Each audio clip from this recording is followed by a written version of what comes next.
What's up, guys? Lucas here, and today I'm going to be talking about the Boston Celtics 2020-2021 NBA offseason.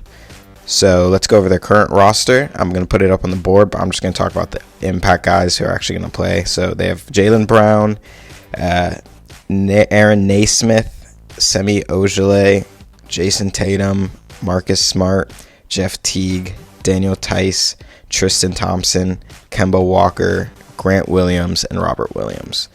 They also have Taco Fall. Don't really see him playing too much, and Carson Edwards and Romeo Langford, two young guards who I also don't see getting that many minutes. So looking at their draft picks, they drafted Aaron Naismith, 14th overall from Indiana.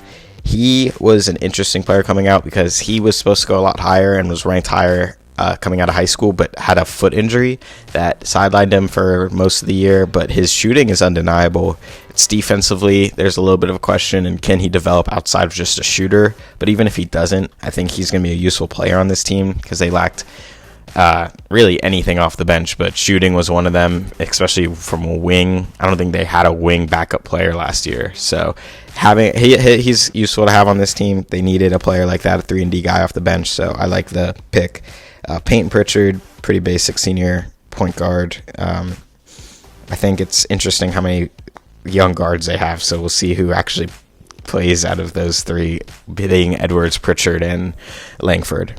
So then free agents they signed Jeff Teague from Atlanta to fill the Brad Wanamaker spot, and I think this is a good signing. Brad Wanamaker was okay for his role, but definitely showed how, I don't want to say outclassed because that's kind of rude, but kind of outclassed he was in the playoffs. Like, once they asked him to do too much with Kemba being injured, it just showed he wasn't really supposed to be playing real backup minutes on an NBA team that is trying to compete for a championship. So I love Brad Wanamaker. His story is great, but they needed an upgrade, and Jeff Teague is an upgrade at that position, and I like him more just in case Kemba ends up being injured.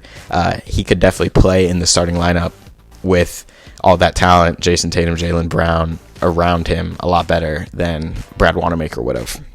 They also signed Tristan Thompson, who I think is a really good signing, kind of under the radar. I think this shores up their centers even more. I think that was like the only question about this team.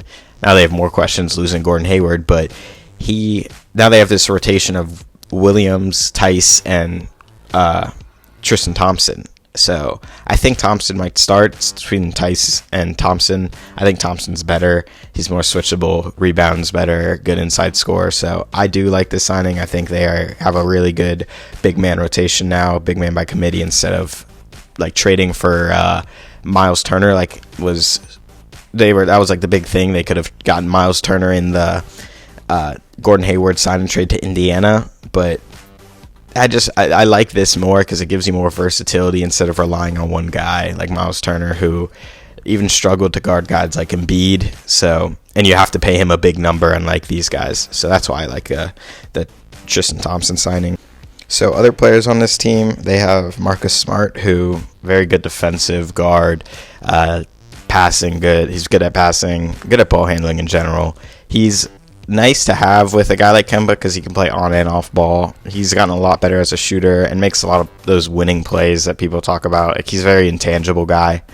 He also, whether you like it or not, is very good at drawing fouls by flopping. So, and it is a plus. Like, you can't deny it. So I do think Marcus Smart is also a very impact player. I think with more minutes now, or he got a lot of minutes last year, but more short up minutes because Gordon Hayward is being gone. He'll be moved into the starting lineup. I could see him averaging more points and being more of a focal point for this team because he really was a very impactful player for them in the playoffs last year. Like, he was probably better than Kemba Walker during the Toronto and Heat series. So I like Marcus Smart a lot. Kemba Walker, he definitely struggled last year's playoffs. He was very good during the regular season. And like at the beginning, he did seem like the star of this team before Jayson Tatum kind of took off.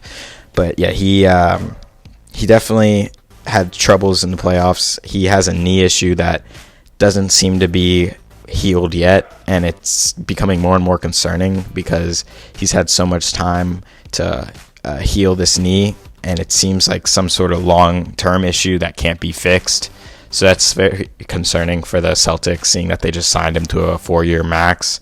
But I think he could still be useful to them. His shooting off the dribble is he's one of the best shooting guards off the dribble, and that's exactly what fits into the Brad Stevens offense. So even if his role is diminished more and more as we see the injury impact him, and Jayson Tatum and Jalen Brown take strides, and even Marcus Smart take strides as players, he could still be an impactful player.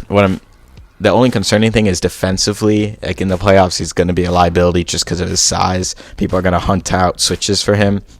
So that is definitely concerning, especially if he's not as big of an impact offensive player. Is it even worth having him on the court? But I think his shooting, just like how versatile he is shooting, like he can really run around like a JJ Redick almost for this team. So I do think he's still going to be a good player for them. I could see his role diminishing a little bit, though. Jalen Brown, he's the second star on this team, or hope to be star. He definitely took steps last year. He averaged 20 points, 6 rebounds, 2 assists. That's where I guess he could improve passing the ball. He's still a little tunnel visioned, but he's gotten better. Before, he wasn't even that good at dribbling the ball and like taking players off the dribble. He got very good at that this year. Was actually one of the best at attacking closeouts in the league this year. Very good, like when you swing the ball to him. So I think he actually thrives in that second role, like not being the primary ball handler, but working on what the defense gives him, like a 4-on-1 when they're trying to stop Tatum. So I really do like him. He's a good shooter. He was pretty inconsistent in the playoffs shooting the ball, and had some bad games like against Toronto. But I think overall, the more development, more confidence he has as a star, like taking that amount of shots, averaging 20 points a game, I do think he'll be a good second star for the Celtics. I really do like Jalen Brown. Some others, we all know Daniel Tice, good, just good center. I think I see him coming off the bench now, which I think it doesn't really matter. Like, he's just going to give you energy and defense whenever he's out there. Robert Williams, young guy. I think he could eventually take over the starting role if he develops more and gets his defensive instincts, or gets better defensive instincts, because right now he's the best like potential player of all their centers. Like, he's a quick twitch athlete, just very good around the rim, good lob threat, just very quick for a 5. So I think he has high potential, and just the more he develops, I think they'll slowly implement him. I don't see him starting this year, but like a few years down the line, I think that's how Stevens is working with him. Like, just let him play, get those defensive instincts, and when he plays, he's going to be a really good center for them. So let's talk about the star of this team, Jayson Tatum.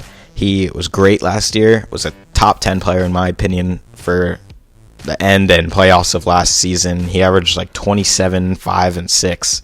Just insane numbers in the playoffs. So I do see him staying at this level, maybe even taking a leap. I think he could even be in like the MVP discussion.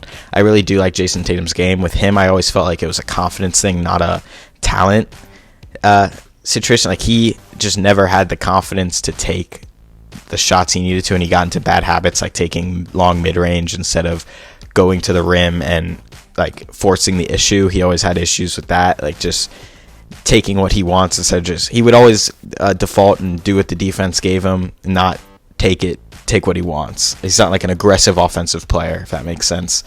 And that definitely showed a little bit in the Toronto and Raptors series, but Toronto and Heat series.